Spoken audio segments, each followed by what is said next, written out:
तो दोस्तों एक बार फिर आप सभी का यूपीएससी प्रीलिम्स टेस्ट सीरीज 2023 में स्वागत है। आज हम लोग इकोनॉमिक सर्वे का टेस्ट नंबर 2 देखने वाले हैं। इसके पहले 2 चैप्टर से रिलेटेड हमने 10 क्वेश्चन कर लिए थे। ठीक है, ये हमारा टेलीग्राम चैनल है। इस पर आपको जो है सारी वीडियो की पीडीएफ क्लासेस की इन्फॉर्मेशन मिल जाएगी। आप यहाँ से स्कैन कर सकते हैं या फिर श्रीयान IAS नाम सर्च कर सकते हैं। और अगर आपको टेस्ट पसंद आ रहा हो तो चैनल को लाइक, सब्सक्राइब, शेयर भी कर सकते हैं। तो जैसा कि हमने बताया कि इसके पहले 2 चैप्टर खत्म कर चुके हैं। आज तीसरा चैप्टर है राजकोषीय विकास और राजस्व सुधार। ठीक है, इसमें हिंदी और इंग्लिश दोनों में क्वेश्चंस होंगे साथ साथ, और इकोनॉमिक सर्वे से जो भी डाटा इस क्वेश्चन के लिए ज़रूरी है वो आपको साक्ष्य के रूप में इसी PDF में उपलब्ध करवाया जाएगा। इसके अलावा और आपको बता दें कि हमारी फुल लेंथ की टेस्ट सीरीज चल रही है और सेक्शनल जो डेली शाम को 3 बजे आपको मिल जाती है, अगर आपने चैनल सब्सक्राइब किया होगा, नोटिफिकेशन ऑन किया होगा। तो चलिए सबसे पहले क्वेश्चन की बात करें चैप्टर नंबर 3 से। तो इसमें पूछा है केंद्र सरकार की राजकोषीय स्थिति में हालिया प्रवृत्तियों के संदर्भ निम्नलिखित कथनों पर विचार कीजिए। ऑप्शन 1, पिछले 2 वर्षों के दौरान सकल घरेलू उत्पाद GDP के प्रतिशत के रूप में राजकोषीय घाटा बढ़ा है। ठीक है। ऑप्शन 2, वित्त वर्ष 2022 में भारत का प्राथमिक घाटा राजकोषीय घाटे को पार कर गया था। तो आपको बताना है कि इन दोनों में से कौन सा कथन जो है सही है। अगर आप इकोनॉमिक सर्वे की बात करें तो महामारी के दौरान जो है फाइनेंशियल ईयर जो था, फाइनेंशियल ईयर 2021 में जो राजकोषीय घाटा था वो GDP का 9.2 था।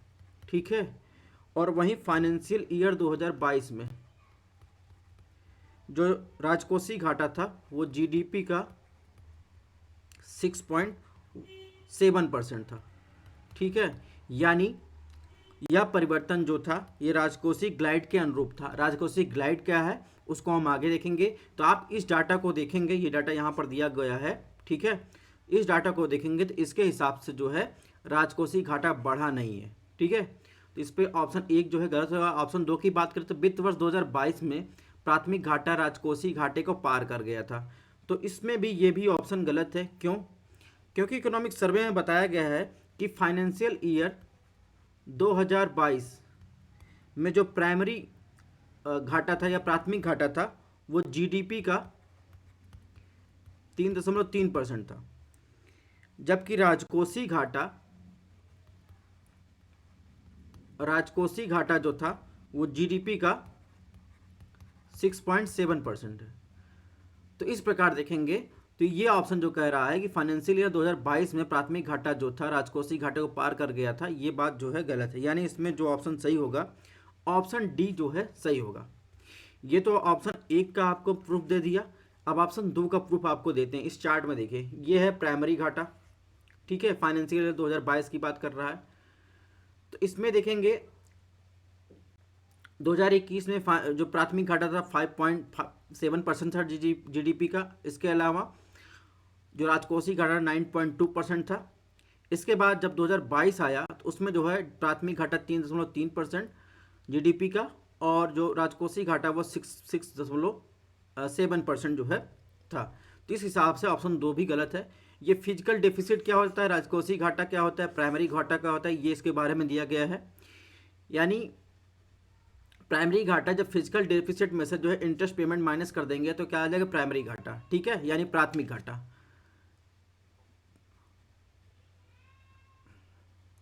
नेक्स्ट बात करते हैं, इसमें जी हमने फिजिकल ग्लाइड के अनुरूप बताया था जो GDP में यानी राजकोषीय घाटा में जो परिवर्तन हुआ था उसमें हमने एक शब्द बताया था फिजिकल ग्लाइड पाथ। यानी यह निर्धारित किए गए राजकोषीय लक्ष्यों के प्राप्त की दिशा में सरकार द्वारा अपनाए जाने वाले एक रोड मैप है, इसके तहत राजकोषीय घाटे के लक्ष्यों को प्राप्त करने के लिए सरकार राजकोषीय समेकन रोड मैप का अनुसरण करती है। तो यही है फिजिकल ग्लाइड पाथ। ठीक है, राजकोषीय घाटा जो है देखेंगे तो यहाँ पर कुल व्यय माइनस जो है राजस्व प्राप्तियाँ प्लस गैर ऋण पूंजीगत व्यय। ठीक है, अब गैर ऋण प्राप्तियों में क्या आता है, इनमें राजस्व प्राप्तियाँ आती, कर आता है, गैर कर आता है, और गैर ऋण पूंजीगत प्राप्तियों संबंधित विवरण भी शामिल होता है। इसके अलावा टैक्स बुयांसी की बात कर हमने इसके पहले वाले जो है इकोनॉमिक सर्वे के टेस्ट में बताया था कि टैक्स बुयांसी क्या होती है, यानी समय के साथ कर नीति में उचित सुधार से राष्ट्रीय आय के साथ साथ कर संग्रह में आय उछाल को क्या कहते हैं, टैक्स बुयांसी कहते हैं। जीडीपी के संदर्भ में आप इसको देख सकते हैं, सॉरी जीएसटी के संदर्भ में। नेक्स्ट बात करें क्वेश्चन नंबर 2 की, तो फाइनेंशियल ईयर 2023 के लिए निम्नलिखित में को केंद्र सरकार को टैक्स प्रोफाइल में उनके हिस्से के घटते क्रम में व्यवस्थित कीजिए। यानी जीएसटी का कितना हिस्सा है, कितना परसेंटेज है, ठीक है, टैक्स में। संघीय उत्पाद शुल्क का कितना प्रतिशत है, कॉर्पोरेट टैक्स का जो है कितना है, सीमा शुल्क का। तो आपको बताना है कौन सा इसमें जो है सही उत्तर है, आपको घटते क्रम में बताना है, यानी सबसे ज़्यादा किसका है और उसके बाद जो है सबसे कम किसका है, ठीक है। तो इसमें जो है जीएसटी का जो टैक्स प्रोफाइल है वो 28% है पूरे टैक्स का। इसके पास आ जाए कॉर्पोरेट टैक्स। कॉर्पोरेट टैक्स का कितना है, कॉर्पोरेट टैक्स का 26% है, ठीक है। इसके बाद जो है इसमें पर्सनल इनकम नहीं दी गई है, लेकिन पर्सनल इनकम का देखें, पर्सनल इनकम पर जो टैक्स है, जो टैक्स प्रोफाइल वो भी 26% है। हालांकि अगर बात करें सीमा शुल्क का जो है 8% है, ठीक है। और संघीय उत्पाद शुल्क का जो है ये 12% है। इस प्रकार देखेंगे इसमें जो है ऑप्शन सी जो है सही होगा। नेक्स्ट बात करें, ये देखिए ये दिया गया इकोनॉमिक सर्वे से ये प्रोफाइल ली गई है, तो इसको आप देख सकते हैं, जो मैंने बताया इसी के आधार पर मैंने आपको व्याख्या बताई है, ठीक है। नेक्स्ट बात करते हैं क्वेश्चन नंबर 3 की। फाइनेंशियल ईयर जो है 2022 में केंद्र सरकार के ऋण प्रोफाइल के संदर्भ में निम्नलिखित कथनों पर विचार कीजिए। ऑप्शन 1, केंद्र सरकार के कुल देनदारियां जीडीपी के 70% से अधिक हो गई हैं। ऑप्शन 2, बाह्य देनदारियां एक्सटर्नल बोरोइंग, एक्सटर्नल जो लाइबिलिटी है सार्वजनिक ऋण के 10% से अधिक है। ऑप्शन 3, भारत में सार्वजनिक ऋण मुख्य रूप से अस्थायी ब्याज दरों पर अनुबंधित है। तो आपको बताना इसमें कौन सा कथन जो है सही है। तो अगर इसमें देखेंगे तो कुल देनदारियों की बात करें तो इसमें जो बताया है कि केंद्र सरकार कुल जीडीपी का 70% से अधिक हो गया, ये बात जो है गलत है। क्यों? क्योंकि 2021 की बात करें तो 2021 में जो है जीडीपी का 50.92% जो है देनदारी थी, यह घटकर जो है 2022 में ये 56.7% होने का अनुमान है, ठीक है। इस हिसाब से देखेंगे इसमें ऑप्शन 1 गलत है। ऑप्शन 2 की बात करें तो ऑप्शन 2 गलत है, यानी एक्सटर्नल लाइबिलिटी जो है फाइनेंशियल ईयर 2022 में 4.9% है, ठीक है, यानी 10% से अधिक नहीं। इसके हिसाब से ऑप्शन 2 भी गलत हो जाएगा। ऑप्शन 3 की बात करें तो ऑप्शन 3 भी गलत है, यानी सार्वजनिक ऋण जो है मुख्य रूप से अस्थायी ब्याज दरों पर जो है अनुबंधित है, ठीक है। इस प्रकार इसमें जो है ऑप्शन डी जो है वो सही होगा, यानी इसमें 1 2 3 तीनों सही नहीं है। चलिए आपको इकोनॉमिक सर्वे से जो डाटा हमने बताया वो आपको दिखा देते हैं कहाँ से हमने बताया है। तो इसमें देखेंगे यहाँ लिखा गया है कि सरकार की कुल देनदारियां वित्तीय वर्ष 2021 में जीडीपी के 59.2% से घटकर फाइनेंशियल ईयर 2022 में 56.7% हो गई है, ठीक है। और इसमें लिखा है कि जो सार्वजनिक ऋण मुख्य रूप से निश्चित ब्याज दरों पर जो है अनुबंधित है, वहां पर, ठीक है, अस्थायी की बात किया था। तो कुल मिलाकर इसमें जो है, और इसमें कहा भारत सरकार के कुल देनदारी की महामारी के दौरान 2021 में तेज वृद्धि देखी गई थी। हालांकि पिछले दशक में ये देनदारी जीडीपी के प्रतिशत की अपेक्षाकृत स्थिर रही थी। तो इस प्रकार इसमें ऑप्शन 3 में ऑप्शन डी सही है, ठीक है। ये एक्सटर्नल लाइबिलिटी की जो बात उसमें किया था उसकी देनदारी कितनी 4.9% है, ठीक है। Proportional external liability in public डेप्ट फाइनेंशियल ईयर 2022 में कितना है 4.9%, में कहा था 10% से ज़्यादा, ठीक है। इंटरनल लाइबिलिटी क्या है 95.1% है, ठीक है। नेक्स्ट क्वेश्चन की बात, क्वेश्चन नंबर 4, निम्नलिखित में से किसके कारण सरकार की गैर ऋण प्राप्तियां, जिसके बारे में अभी हमने पहले क्वेश्चन बताया था गैर ऋण प्राप्तियां क्या होती हैं, में वृद्धि हो सकती है। ऑप्शन 1, कर आधार का विस्तार। ऑप्शन 2, ईंधन पर उत्पाद शुल्क में कमी। ऑप्शन 3, कॉर्पोरेट की कर दरों में बढ़ोतरी।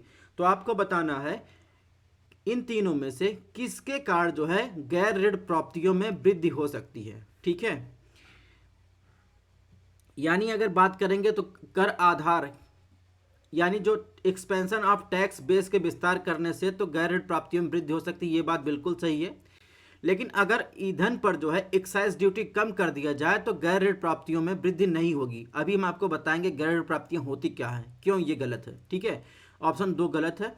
इसके अलावा अगर बात करें तो कॉर्पोरेट टैक्स की दरों में बढ़ोतरी, ये बात भी सही है, क्योंकि अगर कॉर्पोरेट टैक्स रेट्स में इंक्रीज कर देंगे तो इस पे जो है इसके कारण भी गैर ऋण प्राप्तियों में वृद्धि होती है। ठीक है, गैर ऋण प्राप्तियां क्या है? गैर ऋण प्राप्तियां जो है यानी नॉन डेब्ट रिसिप्ट वो होती हैं जिसकी अतिरिक्त देनदारी उत्पन्न नहीं होती। यानी अगर कर की बेस जो है रेट में वृद्धि कर दी जाए तो इससे कोई अतिरिक्त देनदारी उत्पन्न नहीं होती, कि ना कि कॉर्पोरेट टैक्स में की दरों में वृद्धि कर दी जाए तो उसमें भी कोई अतिरिक्त देनदारी उत्पन्न नहीं होती है। तो वो क्या है? गैर ऋण प्राप्तियां। तो इस प्रकार इसमें 1 और 3 सही है, यानी ऑप्शन सी सही है। ठीक है, तो इसका जो है इसमें देखिए प्राप्तियों में क्या आता है। सरकार की प्राप्ति के 3 घटक होते हैं, एक तो राजस्व प्राप्तियां, दूसरा क्या है गैर ऋण पूंजीगत प्राप्तियां, तीसरा ऋण सृजन पूंजी प्राप्तियां। ठीक है, तो इसमें देखेंगे नॉन डेब्ट रिसिप्ट की बात किया है तो पूंजीगत प्राप्तियों का हिस्सा है जो अतिरिक्त देनदारियां उत्पन्न नहीं करता है। ऋण वसूली और विनिवेश से प्राप्त आय को भी क्या कहते हैं? गैर ऋण पूंजीगत प्राप्तियां माना जाता है, क्योंकि इससे जो है अतिरिक्त देनदारियां जो है उत्पन्न नहीं होती हैं, क्योंकि इन स्रोतों से राजस्व उत्पन्न करने के लिए देनदारियां भविष्य की भुगतान प्रतिबद्धताओं सीधे वृद्धि नहीं होती। ठीक है, तो ये हो गया आज। तो क्वेश्चन नंबर 5 की बात करें इस चैप्टर की, जीएसटी के संबंध में निम्नलिखित कथनों पर विचार कीजिए, कौन सा कथन सही है। ऑप्शन ए, केंद्र सरकार और राज्य सरकार के सकल जीएसटी संग्रह में पिछले वर्ष के मुकाबले 15% की कमी आई है। ऑप्शन 2, जीएसटी संग्रह में सुधार के लिए व्युत्क्रमित शुल्क ढांचे को पेश किया गया था जिसके फलस्वरूप जो है जीएसटी संग्रह में सुधार हुआ है। तो ये कीवर्ड है इसमें, व्युत्क्रमित शुल्क। अगर बात करें दोस्तों इकोनॉमिक सर्वे के अकॉर्डिंग बता रहे हैं। ठीक है, अभी हम आपको उसको दिखाएंगे उसमें क्या लिखा गया है। तो इसमें ऑप्शन 1 की बात करें तो जीएसटी संग्रह अप्रैल से दिसंबर तक, ठीक है, जीएसटी संग्रह अप्रैल से दिसंबर तक, उसमें सेंट्रल और स्टेट दोनों का जीएसटी संग्रह कितना था? 13.40 लाख करोड़ रुपए। ठीक है, इसमें जो है 24.8% की वार्षिक वृद्धि देखी गई है। तो इस हिसाब से जो है ये ऑप्शन जो कह रहा है 15% कमी आई, ये ऑप्शन गलत हो जाएगा।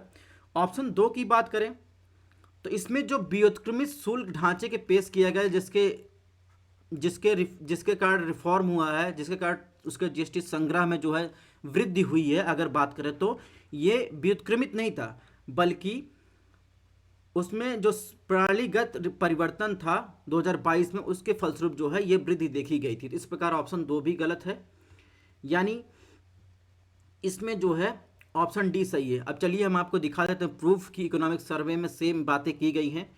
इसमें देखिए अप्रैल से दिसंबर 2022 तक केंद्र राज्य के सकल जीएसटी का संग्रह 13.4 लाख करोड़ रुपए था। इस प्रकार इसमें कितना आया?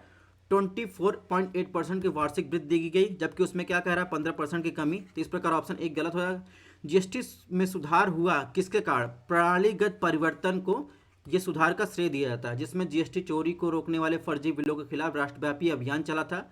असंगत कर संरचना को सही करने के लिए एक तर्कसंगत उपाय जो है सुझाया गया था। इस प्रकार देखेंगे इसमें ऑप्शन डी सही है। अब इसमें देखिए जो है कुछ और डाटा आपको दे दें जो इकोनॉमिक सर्वे में दिया गया। इसमें दिखाया है कि यूनियन गवर्नमेंट का जैसे जैसे फाइनेंशियल ईयर जो है इसमें दिखाया 2022-2023 तक क्या कैपिटल एक्सपेंडिचर क्या है? बढ़ रहा है। अब अगर सरकार कैपिटल एक्सपेंडिचर बढ़ रहा है या कैपिटल एक्सपेंडिचर बढ़ाने पर बल दे रही है तो उससे क्या क्या होगा? उससे अवसंरचना में गहन क्षेत्रों में पूंजीगत व्यय से दीर्घकालीन समृद्धि सुनिश्चित होती है, कुल मांग मजबूती आती है, आपूर्ति पक्ष में संबंधित उत्पादक क्षमता में दीर्घकालिक सुधार होता है, सरकार द्वारा पूंजीगत व्यय में वृद्धि और निजी क्षेत्र में भी निवेश को बढ़ावा मिलता है कैपिटल एक्सपेंडिचर बढ़ने से। ठीक है, अब बजट में क्या कहा गया है इस चैप्टर का पूरा निष्कर्ष दिया गया है, इसमें आपको पढ़ लेना है। अगर प्रभावी पूंजीगत व्यय सकल घरेलू उत्पाद का 4.5% निर्धारित किया गया है। केंद्र सरकार का पूंजीगत व्यय फाइनेंशियल 2015-16 में 4 गुना बढ़ाकर 23-24 में बजट का 10 लाख करोड़ रुपए तक पहुंच गया है। इसके अलावा केंद्र सरकार ने राज्य सरकारों के लिए 50 वर्षीय ब्याज मुक्त ऋण को 1 वर्ष तक जारी रखने का फैसला किया है। ठीक है, राज्यों को जीएसडीपी को 3.5% का राजकोषीय घाटा रखने की अनुमति होगी, जिसमें 0.5% विद्युत क्षेत्र में सुधार हेतु निर्धारित किया गया है। ठीक है, केंद्र सरकार राजकोषीय समेकन मार्ग पर चलते हुए 25-26 फाइनेंशियल ईयर को लक्षित राजकोषीय घाटे को 4.5% से नीचे लाएगी। तो ये इस चैप्टर का निष्कर्ष है। ठीक है, फिजिकल डेफिसिट वाले चैप्टर का। इसमें दिया गया है विगत वर्षों के दौरान केंद्रीय बजट में किए गए प्रमुख सुधारों की बात की गई है। इसको आपको पढ़ लेना है। ठीक है, जो इंपॉर्टेंट डाटा था वो हमने बता दिया। अब बात करेंगे चैप्टर नंबर 4। चैप्टर नंबर 4 का जो शीर्षक है मौद्रिक प्रबंधन और वित्तीय मध्यस्थता एक अच्छा वर्ष। ठीक है, यानी मॉनेटरी जो मैनेजमेंट एंड फाइनेंशियल इंटरमीडिएशन एक गुड ईयर। ठीक है, चलिए इससे क्वेश्चन नंबर फर्स्ट देखते हैं। सबसे पहले इसमें क्या पूछा है, 2022-23 फाइनेंशियल ईयर भारत में गवर्नमेंट सिक्योरिटी बाजार के संदर्भ निम्नलिखित कथनों पर विचार कीजिए। ऑप्शन 1, 2 वर्षों के ठहराव के बाद 2022 में 10 वर्षीय सरकारी बॉन्ड का प्रतिफल में वृद्धि हुई थी। ऑप्शन 2, 2022 में गवर्नमेंट सिक्योरिटी के व्यापार का आकार 2 वर्षों के उच्चतम स्तर पर पहुंच गया था। ऑप्शन 3, समग्र रूप से विदेशी बैंक और प्राथमिक डीलर द्वितीयक बाजार में गवर्नमेंट सिक्योरिटी निवल विक्रेता रहे थे। ठीक है, यानी overall the foreign bank and primary dealers were net seller of government security in secondary market। ठीक है, तो आपको बताना इन तीनों कथनों में कौन सा कथन सही है गवर्नमेंट सिक्योरिटी के संबंध में, वो भी फाइनेंशियल ईयर 2022-23 के संबंध में। तो चलिए इकोनॉमिक सर्वे का डाटा देखते हैं। उसमें अगर ऑप्शन ए की बात करें तो 2020-21 में ठहराव के बाद गवर्नमेंट सिक्योरिटी में 10 वर्ष के सरकारी बॉन्ड पर ये यील्ड में वृद्धि देखी गई थी। ठीक है, ये बात सही है। और ये बिल्ड जो है ये यील्ड में बढ़ी थी। फिर आया जून 2022। जून 2022 से क्या चालू हुआ, ऑयल प्राइस का जो है ऑयल प्राइस घटने लगा और ग्लोबल बॉन्ड यील्ड भी घटने लगा। इसके फलस्वरूप जो है फ्लैक्चुएशन देखने को, आपको उतार चढ़ाव देखने को मिला था। ठीक है, तो इस प्रकार देखेंगे ऑप्शन 1 जो है सही है। ऑप्शन 2 की बात करें तो ऑप्शन 2022 में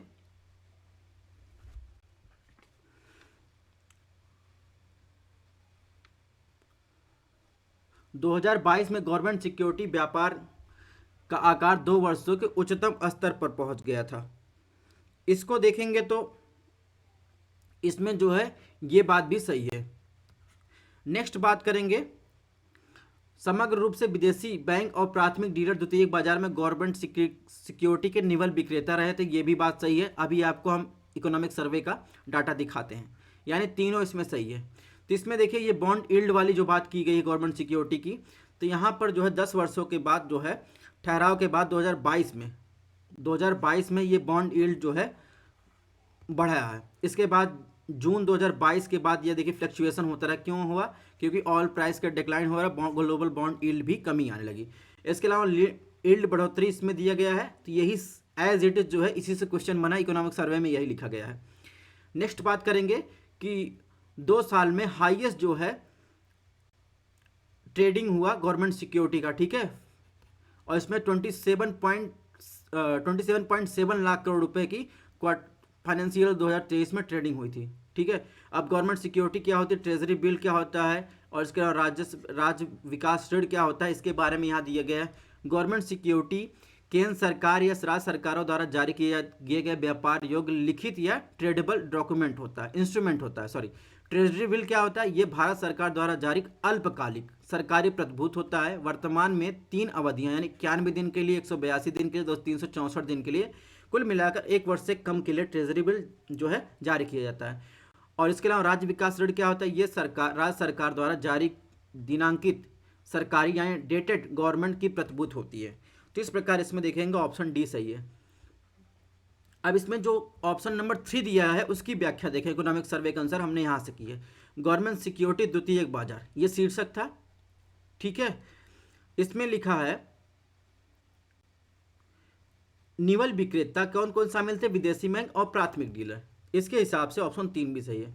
क्वेश्चन नंबर 2 की बात कर लेते हैं। क्वेश्चन नंबर 2 में क्या पूछा है, एनबीएफसी के संबंध में निम्नलिखित कथनों पर विचार कीजिए। ऑप्शन 1, जीडीपी के अनुपात के रूप में एनबीएफसी क्रेडिट में लगातार वृद्धि हो रही है ऑप्शन 2, एनबीएफसी की संपत्ति की गुणवत्ता में लगातार सुधार हो रहा है। ऑप्शन 3, एनबीएफसी अपने ऋण का सबसे बड़ा हिस्सा औद्योगिक क्षेत्र में लगाना जारी रखे हुए। तो आपको बताना है कौन सा कथन सही है एनबीएफसी के संबंध में। तो अगर ऑप्शन 1 की बात करें तो ये बात बिल्कुल सही है। अकॉर्डिंग टू इकोनॉमिक सर्वे 2022-23 के जीडीपी के अनुपात के रूप में एनबीएफसी की क्रेडिट लगातार वृद्धि हो रही है। ऑप्शन 2 की बात करें तो ऑप्शन 2 भी सही, यानी एनबीएफसी की संपत्ति की गुणवत्ता लगातार सुधार हो रहा है। ठीक है, ये सब इकोनॉमिक सर्वे में लिखा गया है। ऑप्शन 3 की बात करें तो एनबीएफसी अपने ऋण का सबसे बड़ा हिस्सा औद्योगिक क्षेत्र में लगाना जारी रखे हुए है। ठीक है, इसके अलावा अगर बात करें औद्योगिक क्षेत्र के बाद दूसरे नंबर पर किसमें पैसा एनबीएफसी लगा रही है, तो खुदरा व्यापार में। एक सेकंड, तो पहले नंबर पे ये है, दूसरे नंबर पे जो है ये किस में लगा रही है, खुदरा व्यापार में। तीसरे नंबर पे देखेंगे एनबीएफसी किस में लगा रही है, सर्विस सेक्टर में। इसके बाद चौथे नंबर पर जो एनबीएफसी पैसा लगा रही है वो कृषि में लगा रही है। ठीक है, तो इस प्रकार इसमें देखेंगे तो ऑप्शन जो है, ऑप्शन ए जो है सही है। चलिए इसको हम आपको डाटा दिखा देते हैं। तो एनबीएफसी जो है इंक्रीज क्रेडिट डिस्ट्रीब्यूशन जो बता रहा है इसमें बाई एनबीएफसी, यानी इसकी डिस्ट्रीब्यूट कहाँ वो डिस्ट्रीब्यूट कर रही है लगातार। तो इसमें देखेंगे लगातार इसमें जो है वृद्धि हो रही है। इसके अलावा एनबीएफसी सकल घरेलू उत्पाद के साथ साथ एससीबी द्वारा दिए गए ऋण के संबंध में एनबीएफसी की लगातार जो है ऋण वृद्धि हुई है। ठीक है, नेक्स्ट बात करेंगे क्वेश्चन नंबर 3 की। 2022-23 फाइनेंशियल में भारत सरकार के द्वितीयक बाजार के संबंध में निम्नलिखित कथनों पर विचार कीजिए। ऑप्शन 1, अस्थिरता सूचकांक 2022-23 में भारत अपने सर्वकालिक उच्च स्तर पर पहुंच गया है। ऑप्शन 2, इक्विटी ऋण श्रेणी और ऋण श्रेणी दोनों में निवल एफपीआई बहिर्प्रवाह देखा गया है। ठीक है, यानी both the equity segment and the डेब्ट सेगमेंट विटनेस ए नेट एफपीआई आउटफ्लो। तो आपको बताना है इसमें कौन सा कथन जो है सही है। तो इसमें देखेंगे इसमें दोनों कथन जो है सही है। ठीक है, यानी जो अस्थिरता सूचकांक निकला था द्वितीयक बाजार संबंधित, भारत ने अपने सर्वकालिक उच्च स्तर पर पहुंच गया है। इसके अलावा ऑप्शन 2 भी सही, इक्विटी श्रेणी और ऋण श्रेणी दोनों में एफपीआई के बहिर्प्रवाह देखा गया है। ठीक है, इसमें ऑप्शन बी जो है सही है। चलिए अब इकोनॉमिक सर्वे का डाटा दिखा देते हैं। तो इसमें देखिए रूस यूक्रेन के द्वितीयक बाजार शीर्षक, इसमें देखिएगा पॉइंट नंबर 2, रूस यूक्रेन के संघर्ष के संदर्भ में इंडिया वॉलेटिलिटी इंडेक्स सर्वकालिक उच्च स्तर पर पहुंच गया है। इसके बाद ऑप्शन 2 में देखेंगे तो इक्विटी सेगमेंट और डेट सेगमेंट दोनों में निवल एफपीआई का बहिर्प्रवाह देखा गया है। ठीक है, इस हिसाब से इसमें ऑप्शन 3 में ऑप्शन बी सही है। क्वेश्चन नंबर 4 को देखते हैं, अस्थाई जमा सुविधा। ठीक है, यानी स्टैंडिंग डिपॉजिट फैसिलिटी के संदर्भ निम्नलिखित कथनों पर विचार कीजिए। ऑप्शन 1, तरलता समायोजन सुविधा कॉरिडोर के नए फ्लोर रेट के रूप में रिवर्स रेपो रेट को प्रतिस्थापित किया है। ऑप्शन 2, एसडीएफ में संपार्श्विक की कोई आवश्यकता नहीं है। ठीक है, there is no need to collateral in SDF. ठीक है, तो इसका हिंदी जो है बहुत ज़्यादा विचलित करने वाला है, इसका मतलब कोलेटरल होता है। ठीक है, तो आप इंग्लिश भी ध्यान रखिएगा। तो चलिए देखते हैं, ऑप्शन 1 की बात करें तो ऑप्शन 1 बिल्कुल सही है। ऑप्शन 2 की बात करें, इसमें जो लिखा है कि एसडीएफ में कोलेटरल की कोई आवश्यकता नहीं होती, ये बात बिल्कुल गलत है। यानी इस हिसाब से देखेंगे तो इसमें ऑप्शन ए जो है सही होगा। अब चलिए आपको इकोनॉमिक सर्वे का डाटा दिखा देते हैं। तो इसमें देखिए कि एसडीएफ यानी स्टैंडिंग डिपॉजिट फैसिलिटी की शुरुआत की गई है। इससे तरलता समायोजन सुविधा यानी लिक्विडिटी एडजस्टमेंट फैसिलिटी कॉरिडोर के नए फ्लोर रेट यानी ऋण लेने वाले से लिया जाने वाला न्यूनतम ब्याज, ठीक है, के रूप में रिवर्स रेपो रेट की जगह लेगा। ठीक है, तो इस प्रकार देखेंगे इसमें ऑप्शन 1 जो है सही है। ऑप्शन 2 जो इसमें कह रहा है कि कोलेटरल की जरूरत नहीं होती है एसडीएफ में, ये बात गलत है। ठीक है, इसके अलावा मनी मल्टीप्लायर के बारे में आपको पता ही है कि मनी मल्टीप्लायर से कई बार 2019-2021 में लगातार क्वेश्चन आए हैं। ठीक है, मनी मल्टीप्लायर मतलब M3/M0 ब्रॉड मनी अपॉन जो है रिजर्व मनी। ठीक है, यानी जब देश के लोगों को बैंकिंग हैबिट बढ़ती है, वो अपना जो लेन देन है वो डिजिटल माध्यम से करते हैं या फिर पैसे को कैश में नहीं अपने पास रखते हैं, तो उससे क्या होता है, बैंक लोन देने में ज़्यादा सक्षम होते हैं, वही सर्कुलेट होता है मनी, तो उससे मनी मल्टीप्लायर जो है बढ़ता है। ठीक है। और इसमें देखिए मौद्रिक नीति संचरण में एक डाटा और दिया गया कि वित्तीय वर्ष 2023 के दौरान बैंकों की उधारी और जमा दरों में वृद्धि हुई, जो नीतिगत रेपो दर के बदलाव के अनुरूप हुआ है, यानी मनी मल्टीप्लायर में वृद्धि हुई है। ठीक है। तो रेपो रेट क्या होता है, एसडीएफ क्या होता है, मार्जिनल स्टैंडिंग फैसिलिटी क्या होती है, ये इसमें देखना है। वह दर जिस पर आरबीआई वाणिज्यिक बैंकों को उनकी अल्पकालिक तरलता की आवश्यकता पूरा करने के लिए धन देती है, वो क्या है, रेपो रेट है। और कोलेट्रल के रूप में बैंकों की क्या रखते, सिक्योरिटी दी जाती है। ठीक है। एसडीएफ क्या है, यह तरलता संबंधी एक साधन है जो बैंकों को अतिरिक्त तरलता को आरबीआई के पास रखने का विकल्प देता है। एसडीएफ, यही बात की है, एसडीएफ के संबंध में कोलेट्रल की कोई आवश्यकता नहीं होती है। एक सेकंड,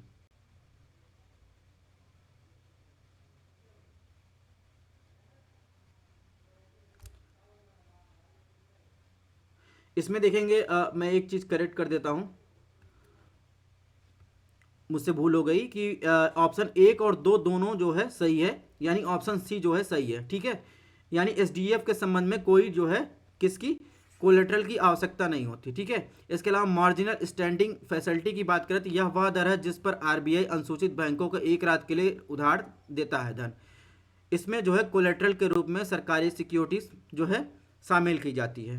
ठीक है। दिमाग में कुछ और चल रहा था इसलिए शायद वो उसमें मैंने देखा नहीं और गलत हो गया। लेकिन एसडीएफ में जब जो है बैंक अपना अतिरिक्त धन आरबीआई के पास रखते हैं तो उसमें जो है एसडीएफ के रूप में जब रखेंगे तो उसमें जो है कोलेट्रल की आवश्यकता नहीं होती है। ठीक है। बाकी एमएसएफ में और रेपो रेट में जो है आवश्यकता होती है। नेक्स्ट बात करें क्वेश्चन नंबर 5 की, निम्नलिखित में किसके परिणामस्वरूप मौद्रिक शक्ति चक्र की स्थिति उत्पन्न हो सकती है, यानी which of the following can be result A monetary tightening cycle. ठीक है। यानी इन तीनों में से किसके जो है परिणाम स्वरूप जो है सख्त मौद्रिक जो है चक्र की स्थिति हो सकती है। यानी अगर बात करें रेपो रेट में कमी, बैंक दर में वृद्धि, सीमांत अस्थायी सुविधा दर में कमी, तो आपको बताना है किसके परिणाम स्वरूप ये हो सकता है।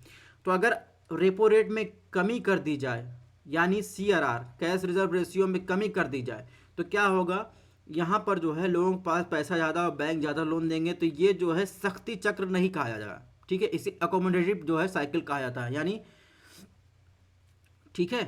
तो इस प्रकार ये ऑप्शन गलत हो जाएगा। अगर वृद्धि लिखा होता तो ये सख्ती चक्र या टाइटनिंग मॉनेटरी पॉलिसी में रखा जा सकता था। इसके अलावा बैंक दर में वृद्धि, तो ये बात बिल्कुल सही है। इसके साथ सीमांत अस्थायी सुविधा में दर में कमी, तो अगर एमएफ में कमी कर देंगे तो ये भी जो है शक्ति चक्र के में नहीं आएगा। तो इस प्रकार जो है इसमें ऑप्शन बी सही है। इसमें देखिए रेपो रेट क्या है, वह आरबीआई के वाणिज्यिक बैंकों को उनकी अल्पकालिक तरलता को आवश्यकता पूरा करने के लिए दिया जाता है। ठीक है। अगर इसमें रेपो रेट में जो है कमी कर देंगे तो ये जो है इसके अंतर्गत नहीं आएगा, वृद्धि करेंगे तो आएगा। तो इस प्रकार जो है इसमें ऑप्शन बी सही है। अब देखिए ये इकोनॉमिक सर्वे का आंकड़ा है। ठीक है।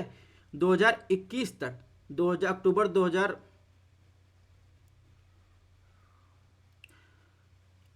फरवरी 2021 लेकर अक्टूबर 2022 तक जो है रेपो रेट, एसडीएफ, एमएसएफ दोनों क्या लगभग जो है स्थिर था। उसके बाद क्या हुआ, दिसंबर 2022 से क्या हुआ, दोनों को रेट में यहाँ टाइटनिंग मनी पॉलिसी जो है अपनाना चालू की, यानी मौद्रिक नीति में सख्ती के चक्र की शुरुआत हुई थी। इससे क्या होता है, बाजार में जो तरलता रहती है उसमें कमी आती है। तो इसमें देखिए इस चैप्टर में बजट में क्या कहा गया है, कृषि ऋण 6000 करोड़ रुपए के लक्षित निवेश के साथ पीएम मत्स्य संपदा योजना के तहत एक नई उप योजना शुरू की गई है। एमएसएमई के लिए क्रेडिट गारंटी, यानी इससे 2 लाख करोड़ रुपए की जमानत कोलेट्रल मुक्त जो है गारंटीकृत उपलब्ध कराने में मदद मिलेगी। तीसरा क्या है, राष्ट्रीय वित्तीय सूचना रजिस्ट्री, इससे वित्तीय और सहायक सूचनाओं को केंद्रीय भंडार के रूप में कार्य करने में स्थापित किया जाएगा वित्तीय क्षेत्र के विनिमय के लिए। तो इसमें मौजूदा विनिमयों की व्यापक समीक्षा करने का अनुरोध किया जाएगा, जिसका उद्देश्य अनुपालन को आसान सुगम बनाना है। इसके अलावा डेटा एम्बेसी, डिजिटल निरंतरता को बनाए रखने के लिए संबंधित समाधान ढूंढने वाले देशों के लिए गिफ्ट IFSC यानी Gujarat international finance take international financial service centre में उनके डेटा एम्बेसी की स्थापना करने में मदद मिलेगा। पांचवा क्या है, सॉरी छठा क्या है, प्रतिभूति बाजार में क्षमता निर्माण करना। ठीक है, तो इस प्रकार जो ये हमारा 4 चैप्टर पूरा हुआ। मिलते हैं नेक्स्ट टेस्ट में। डेली आपको 3 बजे टेस्ट मिलेगा, इसकी पीडीएफ आपको हमारे टेलीग्राम चैनल पर मिल जाएगी। आपको टेस्ट पसंद आया हो तो आप चैनल को सब्सक्राइब, शेयर, लाइक भी कर सकते हैं, नोटिफिकेशन ऑन कर सकते हैं। ठीक है, मिलते हैं नेक्स्ट टेस्ट में।